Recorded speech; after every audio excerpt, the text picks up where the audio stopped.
کرام سبھی کو معلوم ہے کہ امام حسین رضی اللہ تعالی عنہ نے عبادت و ریاضت کرنے کے لیے ایک رات کی مہلت مانگی، حالانکہ آپ کو مہلت کی ضرورت نہ تھی، یہ تو خالی دنیا کو بتانے کے لیے تھا کہ اگر آپ کو معلوم ہو جائے کہ وقت موت کا قریب ہے تو کم سے کم اس وقت توبہ استغفار تو کر لو، اس وقت جو ہے توبہ استغفار کرو۔ اسی لیے لوگ کہتے ہیں کہ وہ آدمی جو اٹیک میں مر کے چلا جاتا ہے، اچانک چلا جاتا ہے، وہ اچھا ہے کیونکہ گھر والوں سے خدمت نہیں لیتا۔ میں بولتا ہوں اس کی موت بس اللہ کرم فرمائے اس کے اوپر، ورنہ جو بیمار ہو کر کے جاتا ہے وہ اچھا ہے۔ کہا کیوں؟ کہا اس لیے کہ حدیث میں اولاً تو یہ آیا کہ بیمار آدمی کی بیماری جو ہے اس کے گناہوں کو ختم کر دیتی ہے۔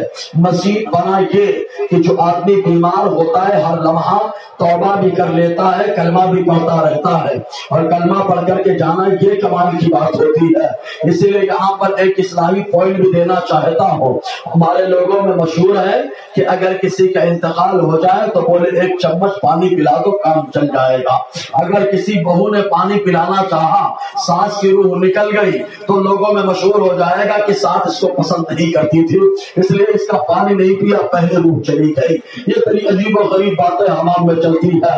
میں پوچھنا چاہتا ہوں اگر پانی پلانا کمال ہوتا تو حضور صلی اللہ علیہ وسلم یہ تلقین فرماتے کہ جب روح نکلنے لگے، جاگنے کا وقت ہو جائے تو ڈائریکٹ بسلیری کی باٹلی لگا دینا، پانی پلانا پیڑ بھر کے، لیکن آقا نے یہ ذہن نہیں دیا۔ حضور صلی اللہ علیہ وسلم کیا فرماتے ہیں؟ حضور نے فرمایا لقنوا موتاکم بلا الہ الا اللہ۔ حضور نے فرمایا جب تمہارے مردے کو موت آنے لگے، من قتل قتیلا فلہ سلبہ کے تحت حضور نے فرمایا تم لوگ تمہارے مردے کو جب موت آنے لگے مطلب روح نکلنے لگے، آقا نے فرمایا کلمے کی تلقین کیا کرو۔ کلمے کی تلقین کیا ہے؟ وہاں پہ جتنے لوگ موجود ہیں سب بلند آواز سے کلمہ شہادت پڑھے۔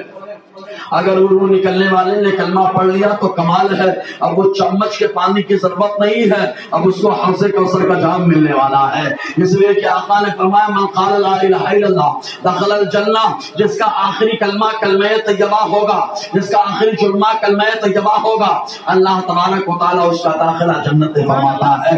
حضرت امام حسین رضی اللہ تعالی عنہ کو مہلت مانگنے کی ضرورت نہ تھی، وہ تو مہلت دنیا کو تعلیم دینے کے لیے لے رہے ہیں کہ دنیا سن لے میں کہ کم سے کم اگر معلوم ہو بڑھاپا آ گیا تو اب کیوں کلیئر کرا رہا ہے، بڑھاپا آ گیا تو اب کیوں نماز چھوڑ رہا ہے، کم سے کم جوانی میں نہیں پڑھا تو اب پڑھ لے، کم سے کم جوانی میں توبہ نہ کر سکا تو اب کر لے، اور جوانوں کو تو ابھی سے سمجھ لانا چاہیے، اس لیے کہ توبہ میں وہ تاخیر کرتا ہے جس کو معلوم ہے میری زندگی بڑی لمبی ہوگی، موت بہت دیر میں آئے گی۔ پیارے کسی کو اپنی موت کے بارے میں خبر نہیں ہے تو ہر لمحہ توبہ کرنے میں کمال ہے، کلمہ پڑھنے میں کمال ہے، ہر وقت جو ہے توبہ استغفار اور شریعت کے دائرے میں رہنے کے کمال ہے۔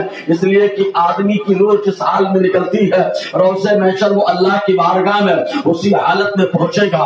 حضرت امام حسین نے مہلت مانگی، پوری رات عبادت و ریاست میں گزاری گئی، سویرا ہوا فجر کی نماز با جماعت ادا کی جا رہی ہے، اور اس جماعت میں بہت سارے لوگ شامل ہیں، ادھر کے بھی شامل ہیں اور امام حسین کے ماننے والے بھی شامل ہیں۔ اور یہیں پر ایک سوال جو قائم ہوا تھا اس کا جواب بھی دیتا چلو۔ لوگ بولتے مولانا سب کے پیچھے نماز پڑھ لو، مسلک کے بارے میں سوال نہیں ہوگا، مسلک کے بارے میں نہیں پوچھا جائے گا۔ میں پوچھتا ہوں بلا شبہ مسلک کے بارے میں نہیں پوچھا جائے گا کہ تو امام اعظم کا ماننے والا تھا یا امام شافعی کا ماننے والا تھا یا امام احمد بن حنبل کا ماننے والا تھا یا امام مالک کا ماننے والا تھا یا سفیان ثوری کا ماننے والا تھا یا بقی ابو اللیث کا ماننے والا تھا، امام شافعی کا کس کا ماننے والا تھا، یہ سوال نہیں ہوگا کیونکہ یہی مسلک ہے۔ کہا فرقوں کے بارے میں ضرور سوال ہوگا کیونکہ اس امت کے 73 فرقے ہوں گے، اگر کوئی ایک آدمی کہتا تو دنیا جھٹلا دیتی، لیکن کہنے والا اللہ کا پیغمبر ہے، کہنے والا مصطفیٰ جان رحمت ہے، جس کے اشارے سے جس کے کہنے سے خدا کا قانون بنتا ہے، دنیا کے لیے رہنمائی کا ذریعہ ملتا ہے۔ اسی پیغمبر نے فرمایا سنن اربعہ کی حدیث پاک، آقا نے فرمایا میری امت کے جو 73 فرقے ہوں گے۔ اب آؤ ذرا دیکھو مسلک کا سوال قبر میں فرقے کے تعلق سے کیسے پوچھا جائے گا۔ کہا دنیا میں جو انسان ہے، انسان دو طرح سے بچتے ہیں۔ ایک وہ انسان ہوتا ہے جو انسان اللہ کے وجود کو مانتا ہے، جیسے ہم لوگ ہیں بہت سارے لوگ اللہ کے وجود کے قائل ہیں، حتیٰ کہ غیر بھی کہتے ہیں سب کا مالک ایک ہے، سب کا مالک ایک ہے، کہتے ضرور ہے لیکن کرتے نہیں ہیں، مانتے نہیں ہیں، سب کا مالک ایک ہے تو کہا اللہ کے وجود کے قائل ہے۔ لیکن انہی میں داڑھی ٹوپی والوں میں کچھ دہیا قسم کے لوگ پیدا ہو گئے جو بولتے نہیں اللہ کا وجود نہیں ہے، خالی دو ذرے ٹکرائے زمانہ وجود میں آ گیا۔ میں کہتا ہوں پاگل ان دو ذروں کا خالق کون ہے جس کو تو نہیں مانتا ہے؟ میرا خالق میرا پروردگار انہی ذروں کو پیدا کرنے والا ہے تو جب اس زمانے کے وجود کا قائل ہے۔ تو دو طرح کے انسان ہیں، ایک وہ جو اللہ کے وجود کے قائل اور ایک وہ جو اللہ کے وجود کے قائل نہیں ہے۔ قبر میں پہلا سوال کیا ہے؟ من رب کا، تیرا رب کون ہے؟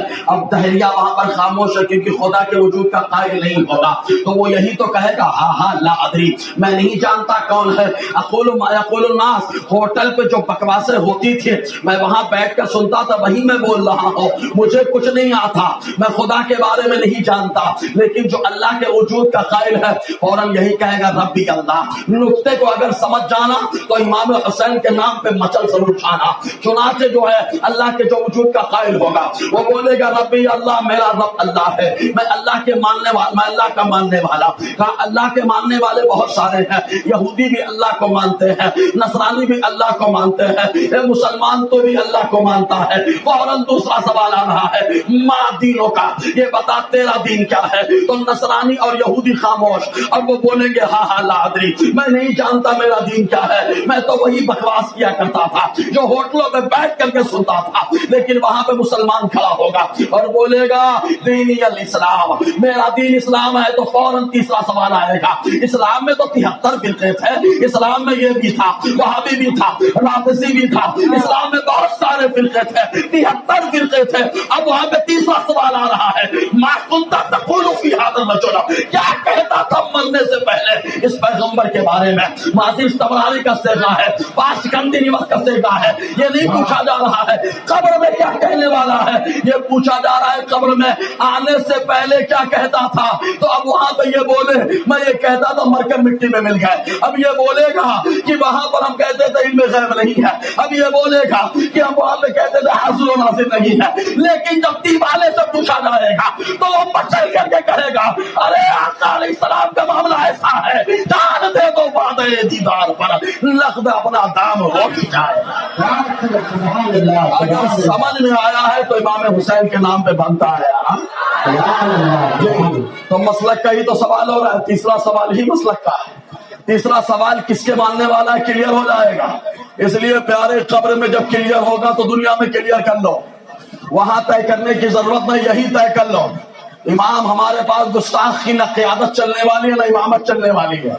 اب تو داڑھی ٹوپی والے پیسے کے دم پہ بک رہے ہیں، ان کو یہ بھی نہیں معلوم کہ رزاق ہمارا اللہ ہے، وہ تو نہ جانے کس کو مانے بیٹھے، یہ سیاسی لیڈران کو مانے بیٹھے جو ہر لمحہ جھوٹ بول رہے ہیں، حرام کی کمائی اور کرپٹ کر کے معاملہ چلا رہے ہیں۔ ایک دم کلیئر معاملہ ہے صاحب بولنے کا، عالم وہ ہوتا ہے جو حق بولتا ہے۔ اسی لیے مصطفیٰ نے فرمایا سب سے افضل جہاد یہ ہے کہ بندہ ظالم بادشاہ کے سامنے حق بات بول جائے، حق بات بولنا یہ سب سے افضل جہاد ہے۔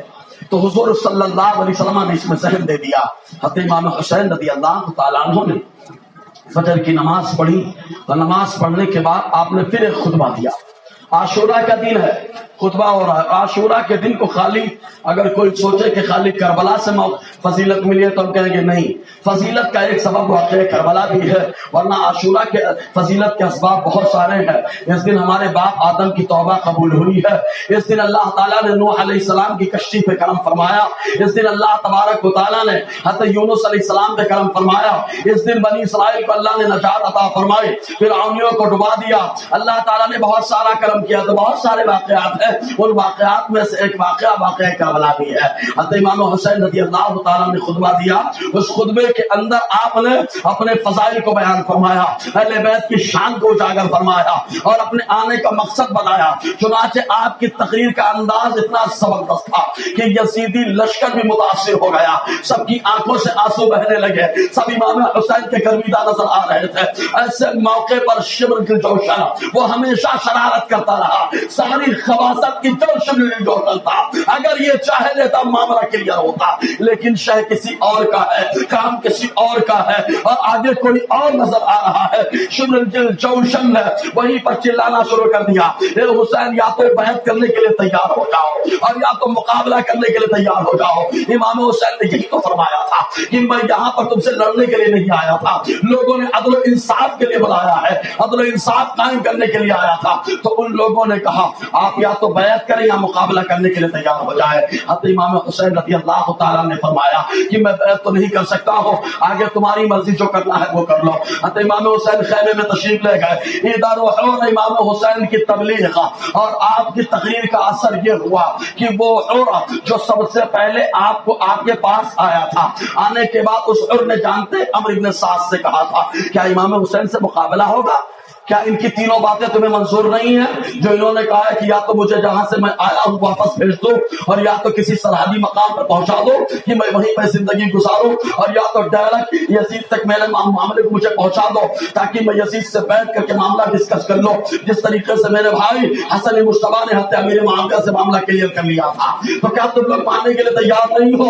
تو عمرو بن سعد یہ کہتا ہے اگر میرے اختیار میں ہوتا تو میں کر لیتا۔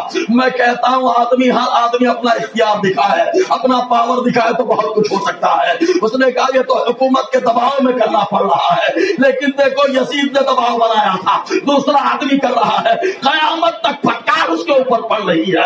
اس لیے کہا جاتا ہے کہ ہر وہ قانون جو شریعت سے نہیں ٹکرائے گا ہم اس کو سینے سے لگانے کے لیے تیار ہیں، لیکن جو قانون شریعت سے ٹکرائے گا ہم اس کو جوتی کی نوک پہ کچلنے کے لیے تیار ہیں، کیونکہ ہمارے پاس جو ہے یزیدی مزاج نہیں ہے، ہم کو اللہ تعالیٰ نے حسینی انداز عطا فرمایا ہے، امام حسین کا طریقہ عطا فرمایا ہے، یہی طریقہ ہمارے اسلاف کا رہا ہے۔ چنانچہ اور نے جب دیکھا کہ اب معاملہ بننے والا نہیں ہے اس نے پارٹی چینج کر لی ہے۔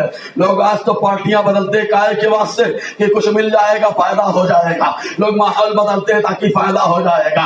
اور نے بھی پارٹی بدلی ہے، لیکن یہ پارٹی کیوں بدلی ہے؟ کیونکہ معلوم ہے یہ پارٹی دنیا دار ہے، اس جس پارٹی میں جا رہا ہو یہ پارٹی جنتی نوجوانوں کے سردار کی پارٹی ہے، یہ پارٹی پرامن پارٹی ہے، یہ ٹیم آقا علیہ السلام کے چاہنے والوں کی ٹیم ہے۔ چنانچہ اس نے پارٹی کو بدل لیا۔ تو میں یہ بولنا چاہتا ہوں ہر کوئی نہیں سدھرتا ہے، جس پر اللہ کا انعام ہوتا ہے وہی بندہ سدھر جاتا ہے اور کلمہ پڑھ کے مشرف اسلام ہو جاتا ہے۔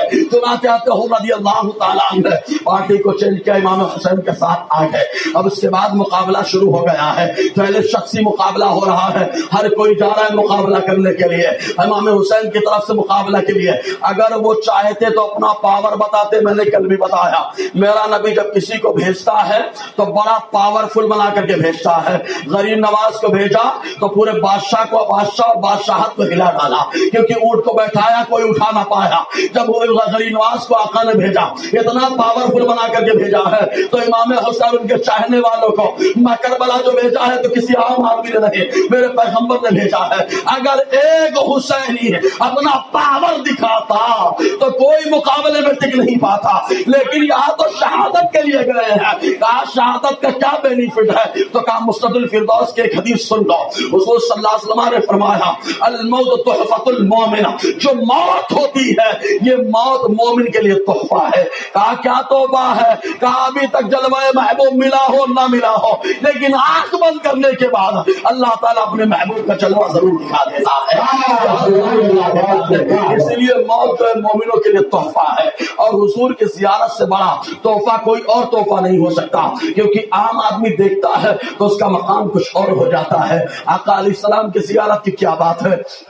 حضرت امام حسین رضی اللہ تعالیٰ عنہ کی طرف سے ہر کوئی جا رہا ہے مقابلہ کر رہا ہے، لیکن یہاں پر ایک مرد قلندر کی بات کریں گے کہ جو میدان میں اترا تو ان کی بیوی کے اندر بھی اللہ نے جذبہ پیدا فرمایا۔ عورتیں وہ کر سکتی ہیں جو مرد نہیں کر سکتے ہیں۔ دیکھو یہ عبداللہ حنفی رضی اللہ تعالیٰ عنہ یہ میدان میں جب مقابلے کے لیے گئے ہیں، انہوں نے تلوار کو کھینچ لیا ہے تو ان کی بیوی نے بھی تلوار کو اٹھا لیا۔ عبداللہ اپنی حنفی نے کہا تھا اے میری بیوی تم واپس چلی جاؤ، ہو، میں ان کے لیے اکیلا کافی ہو. تو ان کی بیوی نے کہا سرتاج ہم نے ساتھ میں جینے مرنے کا وعدہ کیا ہے تو ہم نے ساتھ میں چلنے کا بھی وعدہ کیا ہے. تو جیسے آپ مقابلہ کر کے مرتبہ عالی حاصل کر رہے ہیں، ہم بھی آپ کے ساتھ چل رہی ہیں، میں بھی آپ کے ساتھ چل رہی ہوں تاکہ آپ کے ساتھ وہ بلند مرتبہ حاصل کر لو.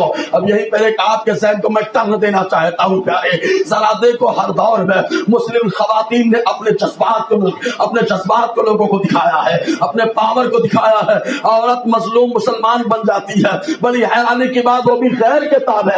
اگر اس کو صبر کرنا ہے تو شوہر کی بات پہ صبر کرے، اس لیے کہ آقا نے فرمایا وہ عورت جنتی ہے جس کا انتقال ہو جائے اور اس کا شوہر اس سے خوش ہو راضی ہو. صبر کرنا ہے تو شوہر کی بات پہ صبر کر. پھر کہ عبداللہ حنفی رضی اللہ تعالیٰ عنہ جب گئے تو ان کی بیوی بھی ان کے ساتھ جا رہی ہے. اب یہی میں ذہن کو گھما کر کے آؤ مدینہ طیبہ لے کر کے چلتے ہیں. یہ حضور کا دور ہے اور غزوہ تبوک کا معاملہ ہے، یہ حضور کا دور ہے، غزوہ خندق کا معاملہ ہے، غزوہ احزاب کا معاملہ ہے. خندق کھود دی گئی ہے، ایک یہودی شخص جو ہے اس خندق کو پار کر کے آیا، مقابلہ کرنے جا رہا تھا، عورتوں کے اوپر حملہ کرنے جا رہا تھا.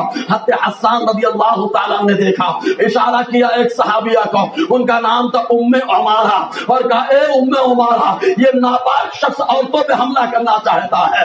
ام عمارہ نے تلوار کھینچا تھا، اس یہودی کو مارا تھا، وہیں پہ قتل نہیں کیا، ڈائریکٹ جہنم پہنچا دیا تھا. یہ تیور تھا ام عمارہ کا. آقا علیہ السلام نے بڑی فضیلت ان کی بیان فرمائی ہے. ایسے ہی کئی حدیثوں میں آیا حضرت ام سلیم مقابلہ کر رہی ہے، بہت ساری صحابیوں نے مقابلہ کیا، لیکن پہنچو یہاں پر رومیوں نے گرفتار کر لیا ہے عورتوں کو. یہ عورتیں کون؟ کہا صحابیہ ہے. کہا ان کی سردار کون ہے؟ کہا خولا رضی اللہ تعالی عنہا ہے. چنانچہ حضرت خولا اور بہت ساری عورتوں کو رومیوں نے گرفتار کر لیا ہے، ایک خیمے میں بندی بنا لیا ہے. حضرت خالد بن ولید کو معلوم پڑا، انہوں نے کمک اور مدد کے لیے لشکر کو ترتیب دے دیا، مدد کے لیے چل پڑے ہیں. حضرت خولا اس سے پہلے ایک جوش بھری تقریر کرتی ہے، عورتوں کے جذبات کو ابھارتی ہے اور ان کے اندر جو ہے جوش بھر دیتی ہے اور بتاتی ہے کہ اگر تم لوگ دبو گے تو تمہاری عزت کو تار تار کر دیں گے، تمہارے ساتھ بدکاریاں کریں گے، تمہارے چہرے کو خراب کرنے کی کوشش کریں گے. انہوں نے ابھارا تھا، ان کے اندر جو حوصلے پست تھے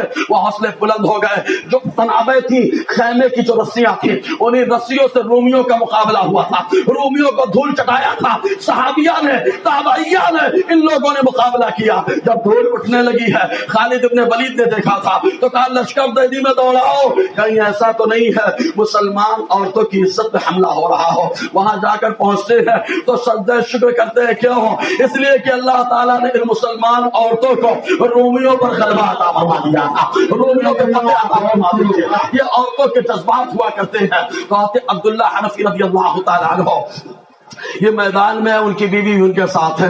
حضرت امام حسین رضی اللہ تعالیٰ نے جب دیکھا تو دیکھنے کے بعد ان کو اشارہ کیا، فرمایا اے بیوی تو چلی آؤ. چنانچہ امام حسین کا حکم تھا، واپس آ گئی. عبداللہ حنفی رضی اللہ تعالیٰ عنہ شہید ہو گئے. مسلم نے سجا جا رہے وہ شہید ہو رہے ہیں، مختلف تمام اولاد علی حضرت مسلم نے عقیل کے بھائی یکے بعد دیگر شہید ہوتے گئے. حضرت عمر رضی اللہ تعالیٰ عنہ یہ بھی شہید ہوتے گئے. جب بہت سارے لوگ شہید ہو گئے، آخر میں جب باری آئی تھی امام قاسم رضی اللہ تعالیٰ عنہ کے تو کلیجہ دہل جاتا ہے، کیونکہ یہ امام قاسم کوئی معمولی نہیں ہے. یہ امام قاسم حسن مصطفیٰ کی نشانی ہے. یہ امام قاسم وہ ہے جن کو ہم شبیہ مصطفیٰ کہا جاتا تھا، ان کا رخ انور مصطفیٰ کی طرح تھا. یہ کلیل جوان ہے. چنانچہ جب سب شہید ہو گئے حضرت امام قاسم رضی اللہ تعالیٰ عنہ آئے، اور آنے کے بعد حضرت امام حسین رضی اللہ تعالیٰ عنہ کی بارگاہ میں پہنچے اور پہنچ کر کے اجازت کا طلب کر رہے ہیں. ہمارے بچے تو آج کسی چیز میں پوچھتے ہی پاچھتے نہیں ہے اور کہتے ہیں ہم حسینی ہے، ابا کی اجازت کی کیا ضرورت ہے،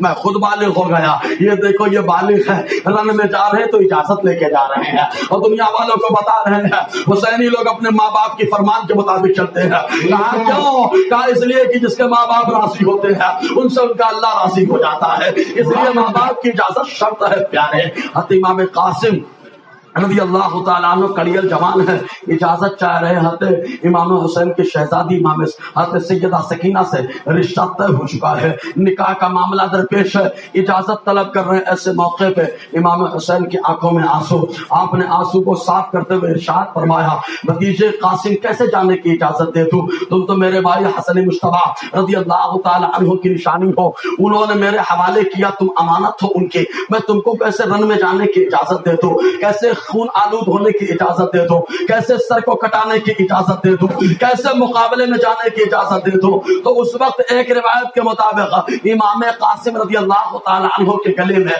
ایک تعویذ تھا، اور اس تعویذ کو جو امام حسن مجتبی رضی اللہ تعالی عنہ نے پہنایا تھا اور ارشاد فرمایا تھا بیٹا قاسم جب تم کو بہت سخت ضرورت پڑ جائے اور تمہیں لگے کہ اس تعویذ کو کھولنا چاہیے، اس وقت اس تعویذ کو کھولنا اور اس کے اندر جو مضمون ہو اس پہ عمل کر لینا۔ چنانچہ جب چچا اجازت نہیں دے رہے تھے امام قاسم نے تعویذ کو کھولا۔ اب یہیں پر نکتہ اور بتا دو، کچھ لوگ بولتے ہیں من علق تمیما فقط اشرک باللہ، جس نے تمیمہ لٹکایا یعنی تعویذ لٹکایا اس نے شرک کر دیا۔ میں بولتا ہوں تمیم اور تعویذ میں بڑا فرق ہوتا ہے، جو کفریہ بات پر مشتمل ہو، آسان لفظوں میں سفلی علم کا جو تعویذ ہوتا ہے اس کا پہننا شرک ہوا کرتا ہے، اور جو قرآن و حدیث پر مشتمل ہو اس کا پہننا عین شریعت کے مطابق ہوتا ہے۔ یہ دیکھو ایک صحابی ہے، ان کے گھر میں جن بہت پریشان کر رہا تھا، الخصائص الکبریٰ کی روایت ہے، آپ لوگ توجہ کے ساتھ بیٹھ جائیں، جو کام کر رہے ہیں ان کو کام کرنے دے، ایک بار بولے یا حسین، جو کام کر رہے ہیں ان کو کام کرنے، سب لوگ اگر دیکھنے کے لگیں گے ڈسٹرب ہو جائے گا، جس کا جو کام ہے وہ کرے، انتظامیہ انتظام سنبھالے اور سامنے جو ہے اپنی بات کو سماعت کرے۔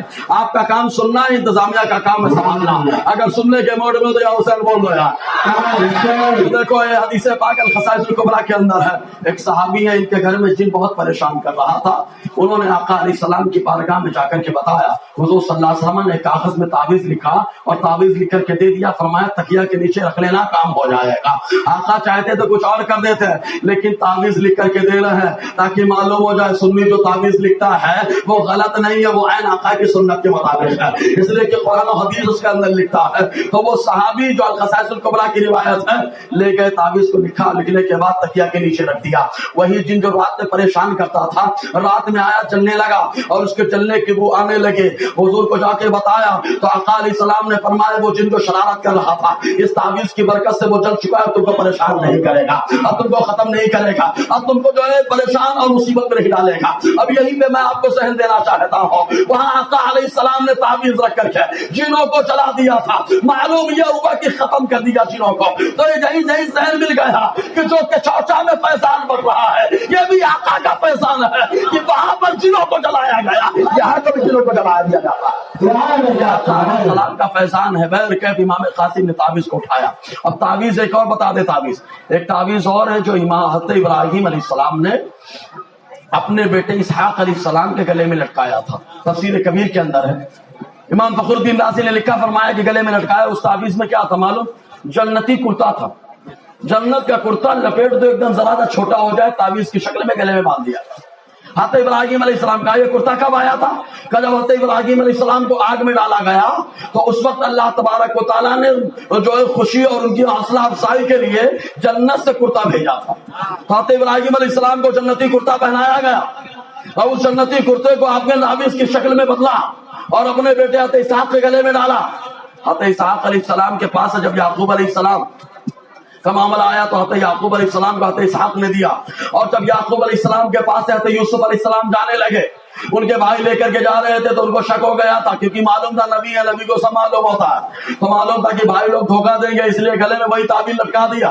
جب آپ کو کنویں میں ڈالا گیا کپڑا بھیگ گیا تھا، کہا سوکھا کپڑا کہاں سے آیا؟ کہا جبرائیل کنویں میں آئے تھے، اسی تعویذ کو کھولا تھا، وہی جنتی کرتا نکال کر کے حضرت یوسف علیہ السلام کو کنویں کے اندر پہنایا۔ وہی کرتا تو معلوم یہ ہوا کہ جنتی سامان اور قرآن و حدیث کے اوراد و وسائل ان کا تعویذ بنانا یہ انبیاء کے فرمان کے عین مطابق ہے۔ بولو اب تو وہ لوگ بھی تعویذ لکھ رہے جو کہتے تھے پہلے غلط غلط غلط، اب ان کو بھی نظر آ گیا بڑا مال ہے رے بابا، لوٹنے کا موقع ملتا ہے نا، حقہ پیتے ہوئے حقانی کا آدمی وہ بھی کام کر لیتا، سب کام کر رہا ہے، آنے دو کیونکہ معلوم ہے مال بہت زیادہ مل رہا ہے۔ ان کا حال تو ایسا ہے، میں نے خود دیکھا، بولیں گے کلمہ پڑھانا بدعت ہے نکاح سے پہلے، لیکن 2000 کی پتی دکھا دو تو کلمہ بھی پڑھائیں گے، نکاح بھی پڑھائیں گے۔ یہ کیسا دین آ گیا تمہارا کہ تم جو ہے 2000 کے لیے کلمہ بدعت کرنے کے لیے تیار ہو؟ یہی سے کلیئر ہو گیا کہ تمہارا دین بکاؤ ہے، پیسہ دے کر کے بدلہ بدل جاتا ہے، لیکن احمد رضا کا جو چاہنے والا ہو پیسے کو ٹھوکر مار کر کے شریعت کی پاسداری کرتا ہے، شریعت کی حفاظت کرتا ہے۔ جی تو امام قاسم رضی اللہ تعالیٰ نے تعویذ کھولا، کھولنے کے بعد اپنے چچا حضرت امام حسین رضی اللہ تعالیٰ عنہ کی بارگاہ میں پیش کر دیا۔ حضرت امام حسین رضی اللہ تعالیٰ نے مضمون پڑھا، اس میں لکھا تھا بیٹا قاسم، جب تمہارے چچا کو تمہاری سخت ضرورت ہو اس وقت جو ہے تم اپنی قربانی ضرور پیش کر دینا۔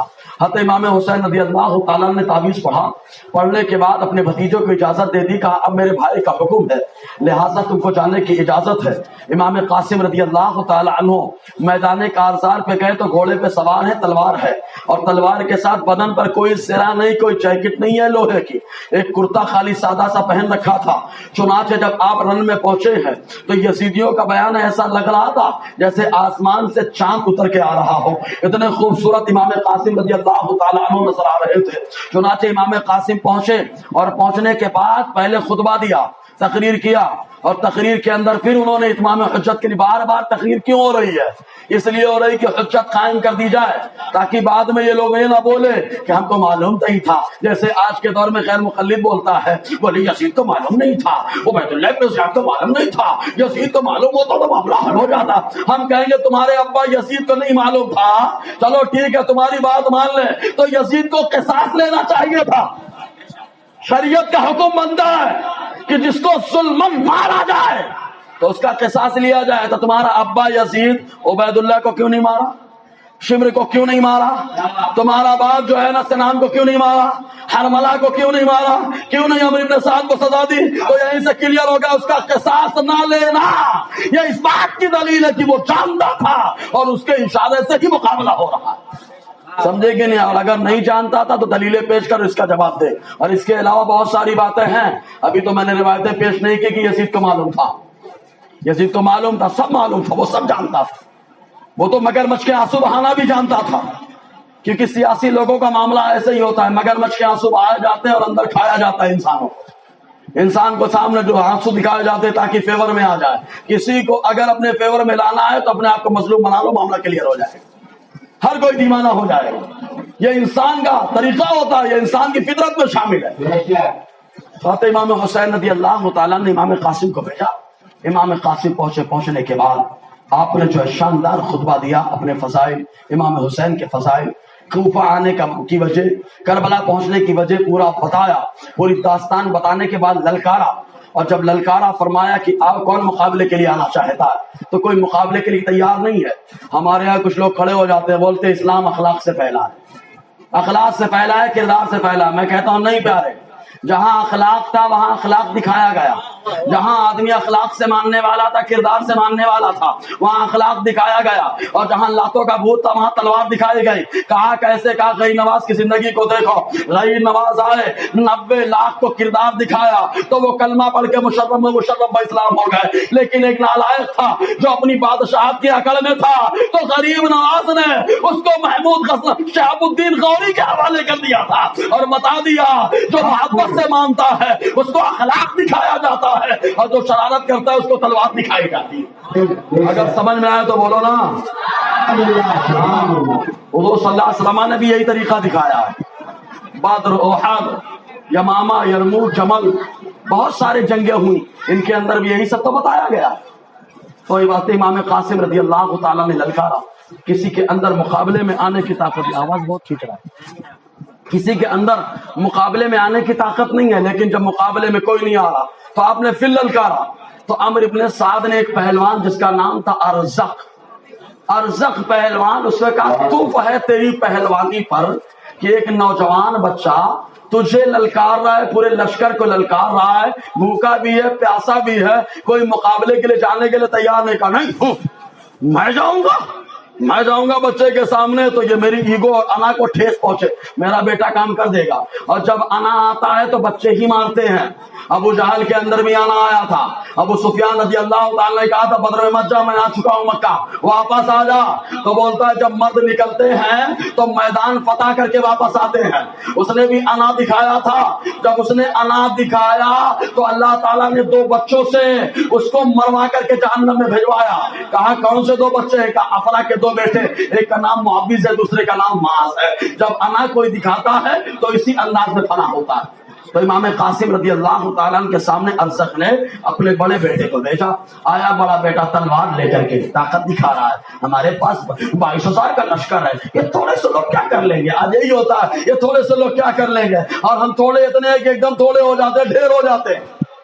ان کو بتاؤ تم ڈھیر ہو، ہم تھوڑے ہیں، غالب تھے، غالب ہیں، انشاءاللہ غالب رہیں گے۔ بتانے کی ضرورت ہے، جو حسینی مزاج آتا ہے تب اللہ تبارک و تعالیٰ غلبہ عطا فرماتا ہے۔ میدان میں آ کر کے دعا کی جاتی ہے۔ جی تو ارزق کا بیٹا آیا، اپنی طاقت دکھاتے ہوئے آیا، اور آنے کے بعد مقابلے کے لیے بڑا امام قاسم ان سے کیا مقابلہ کرتا؟ وہ امام قاسم جو حسن مجتبیٰ کے شہزادے امام حسین کے بھتیجے حضرت علی رضی اللہ تعالیٰ عنہ کے پوتے فاطمہ الزہرا رضی اللہ تعالیٰ عنہ کے نور نظر آقا علیہ السلام کے دل کے شہر مقابلہ ان سے کر رہا ہے، اور دنیاوی طاقت لے کر کے آ رہا ہے۔ اس کو یہ نہیں معلوم ہے کہ روحانیت ہمیشہ غالب آتی ہے، شیطانیت ہمیشہ مغلوب ہوتی ہے۔ جو لوگ سفلی علم کے چکر میں پڑتے ہیں، میں ان سے بولنا چاہتا ہوں پیارے، تم جا کر کے سفلی علم دیکھتے رہو، چلتے رہو، تمہارا معاملہ ہے، لیکن آؤ ذرا دیکھو، اگر جادوگر سفلی علم لے کر کے آتا ہے تو روحانیت کے سامنے وہ بھی مغلوب ہو جاتا ہے۔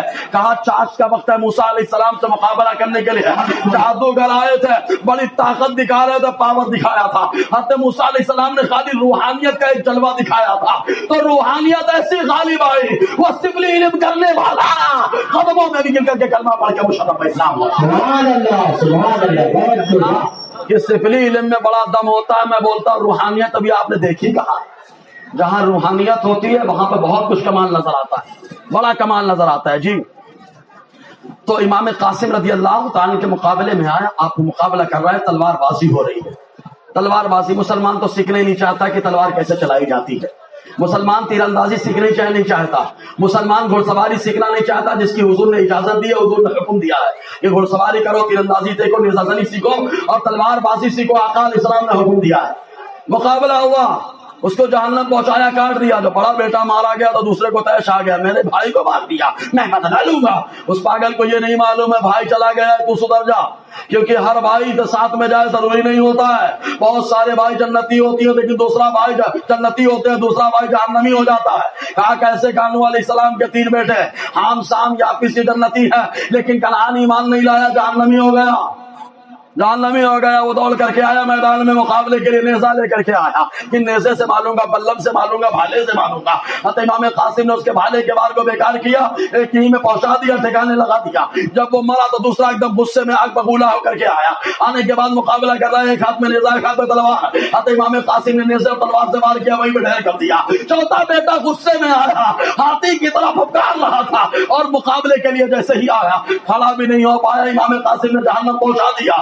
جیسے ہی پہنچایا، وہ ارزاق جو بچے کے سامنے آنے سے ابھی تک کہہ رہا تھا میرے ایگو اور انا کو ٹھیس پہنچے گی، نہیں میں نہیں جاتا۔ اب چاروں بیٹے کو خاک اور خون میں جب ملتے ہوئے دیکھا تو اب وہی میدان میں آ گیا، آیا میدان میں مقابلہ کر رہا ہے۔ پہلے تلوار سے مقابلہ، پھر نیزے سے مقابلہ، پھر امام قاسم سے پھر تلوار سے مقابلہ کیا۔ امام قاسم نے جب تلوار چلائی تو کہتا ارے یہ تو میرے بیٹے کی تلوار ہے۔ امام قاسم نے فرمایا ہاں تیرا بیٹا اس تلوار کو مجھے تحفے میں دے کے گیا کہ اگر میرے باپ کو میرے پاس بھیجنا تو اسی تلوار سے بھیجنا، اس لیے تلوار میرے پاس موجود ہے۔ وہ اور آگ بگولا ہو گیا، اور آگ بگولا ہونے کے بعد غصہ دکھا رہا۔ امام قاسم نے ایک جنگی ہتھیار جو ہوتا ہے الحرب خدعہ، اس کا استعمال کیا، ارشاد فرمایا اے ارزق تو بڑا ہوشیار اپنے آپ کو لگاتا ہے، عقل مند لگاتا ہے، لیکن میرے سامنے تو بہت بڑا اناری ہے۔ کہا کیا ہوا؟ کہا یہ ہے کہ تیرے گھوڑے کی جو سین ہے وہ صحیح سے نہیں ہے، اس کو ٹھیک کر لے، معاملہ کلیئر ہو جائے گا۔ جیسے ہی جھکا تلوار ماری، گردن الگ سر الگ ہو گیا۔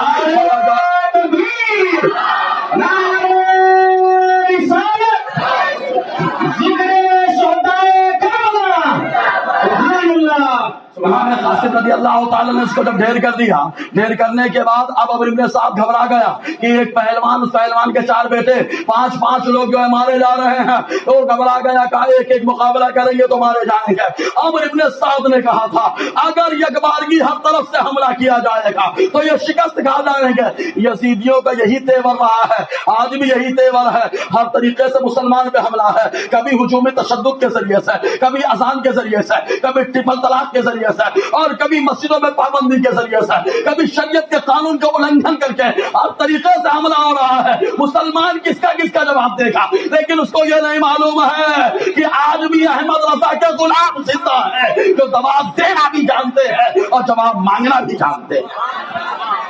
ہر دور میں یزیدیوں کا یہی تیور رہا ہے، چاروں طرف سے حملہ ہوا، تیر انداز تیر چلا رہے ہیں، بھالا چلانے والے بھالا لے کر کے آگے دوڑے، تلوار والے تلوار لے کر کے آگے دوڑے۔ آتے امام قاسم گھوڑے پہ سوار ہے، جب چاروں طرف سے آپ کے سامنے تیر آ کر کے لگ رہے ہیں، لوگ بولے تیر کیوں لگ رہا ہے؟ میں نے کہا وہ تیر بھی خوش ہو رہے ہوں گے، ابھی تک یزیدیوں کے ہاتھ میں تھا، کم سے کم نکل گیا، امام قاسم کے بدن میں آ گیا۔ اگر امام قاسم نے مجھے قبول کر لیا تو جہنم کا ایندھن میں بھی نہیں بنوں گی، وہ تیر بھی خوش ہو رہے ہوں۔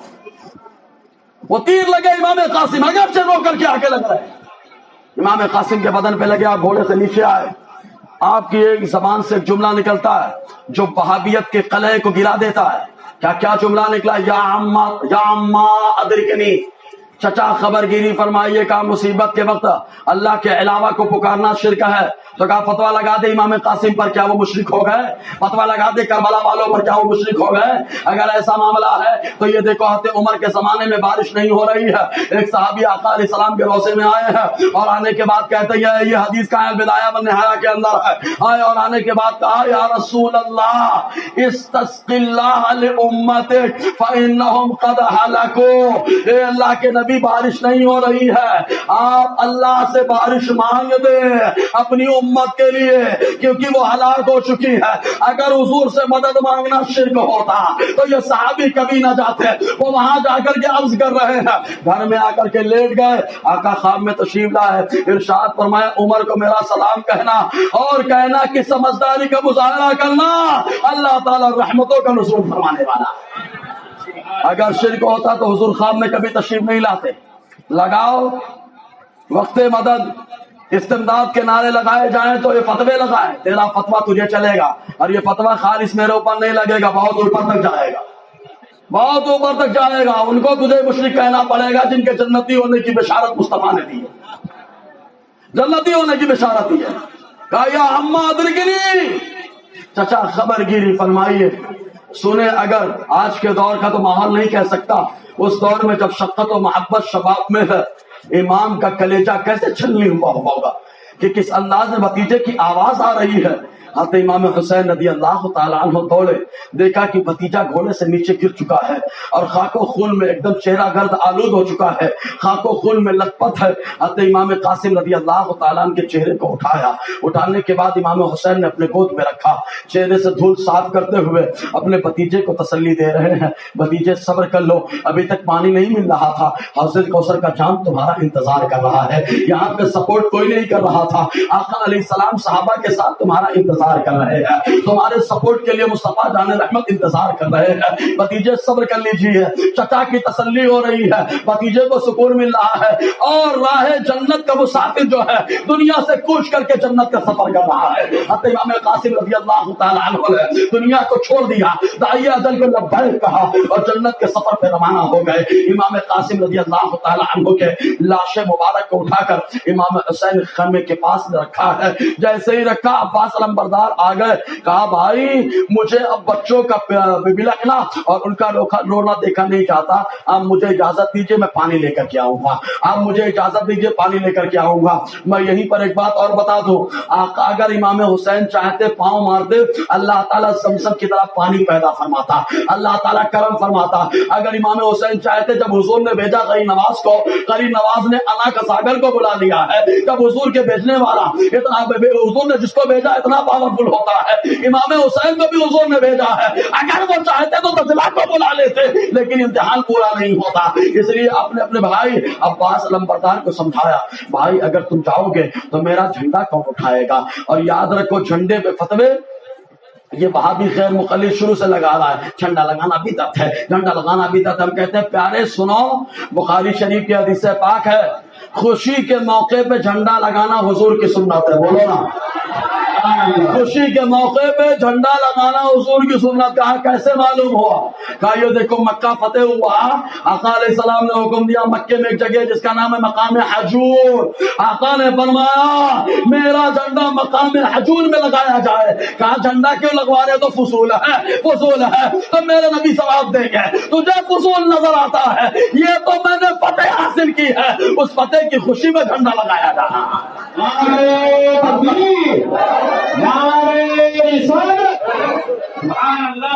امام عباس علمبردار رضی اللہ تعالیٰ عنہ کو امام حسین رضی اللہ تعالیٰ نے سمجھایا کہ بھائی اگر تم جاؤ گے تو میرا جھنڈا کون سنبھالے گا؟ ایک موقع پہ آقا علیہ السلام نے فرمایا روز محشر اللہ تعالیٰ مجھے ایک جھنڈا دے گا جسے لواء الحمد کہا جاتا ہے. آقا فرماتے میرا جھنڈا روز محشر میرا بھائی علی سنبھالے گا.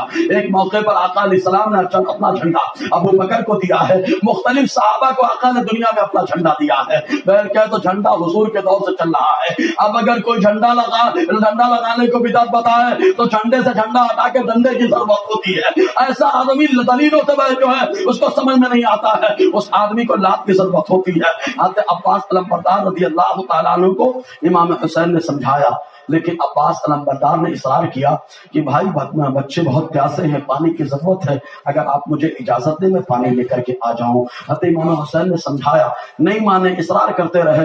آپ نے ارشاد فرمایا ٹھیک ہے لے کر کے آؤ. چنانچہ وہ گھوڑے پر سوار ہوئے. سوار ہونے کے بعد مشکیزے کو ٹانگ لیا, تلوار کو لے لیا, نیزے کو لے لیا, اور آپ مقابلے کے لیے نہیں گئے کہ لشکر کے سامنے جا رہے ہو. آپ ڈائریکٹ دریائے فرات کی طرف جا رہے ہیں. دریائے فرات کی طرف جا رہے ہیں, آپ جانے لگے تو لشکریوں نے دیکھا یزید کے, تو ان لوگوں نے کہا پانی جانا نہیں چاہیے, اگر یہ پانی چلا گیا تو یہ کسی کے بچے یتیم ہو گئے, کسی کی بیوی بیوہ ہو جائے گے, کسی کا کوئی سہارا نہیں بچے گا, لہذا پانی نہیں جانا چاہیے. سب نے فرات کو گھیر لیا, لیکن واہ شیر علی کے کچھار کا شیر ہے, مقابلے میں اترا ہے, جب للکارا ہے تو جدھر حملہ کرتا ادھر تہو بالا کر دیتا, جدھر جاتا ادھر تہو بالا کرتا, سب کو ہٹا کر کے دریا میں کود گیا ہے. چنانچہ مشکیزہ پانی کو بھر رہا ہے. مشکیزے کو بھرتے ہوئے کبھی سکینہ کا چہرہ سامنے آ رہا ہے, کبھی علی اکبر کا چہرہ سامنے ہے, کبھی علی اصغر کا چہرہ سامنے ہے, کبھی گھر کی مستورات کا چہرہ سامنے ہے. سب کا چہرہ سامنے. مقابلے کی ضرورت نہیں محسوس کر رہے ہیں, پانی کی ضرورت لے جانے کی پانی کی ضرورت محسوس کر رہے ہیں. حضرت عباس رضی اللہ تعالیٰ عنہ نے مشکیزے کو اپنے دائیں کندھے میں ٹانگا, اور ٹانگنے کے بعد قافلے کی طرف اور قبیلے اور خیمے کی طرف چل پڑے ہیں. جب آپ چلے تو چاروں طرف سے یزیدیوں نے گھیرا, اور گھیرنے کے بعد مقابلہ کرنا چاہا. یہاں پر آپ نے جس کندھے پر مشکیزہ کو ٹانگ رکھا تھا, ایک نالائق جس کا نام زورارا تھا, اس نے وار کیا, آپ کا وہ کندھا جو ہے کٹ گیا. اب یہیں پر ایک جو ہے اور دینا چاہتا ہوں, اگر امام حسین چاہتے تو اپنا پاور بتا دیتے, کیونکہ مصطفیٰ نے ان کو لعاب چٹایا ہے. ان کے لعاب میں مصطفیٰ کا لعاب ملا ہوا ہے, اور مصطفیٰ کا لعاب ملا ہوا ہے.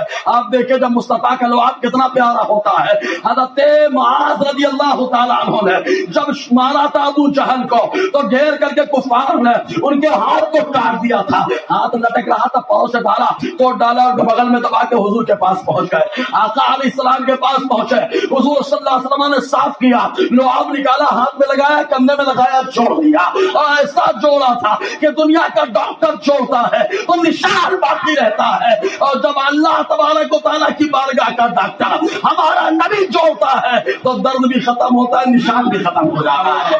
آقا علیہ السلام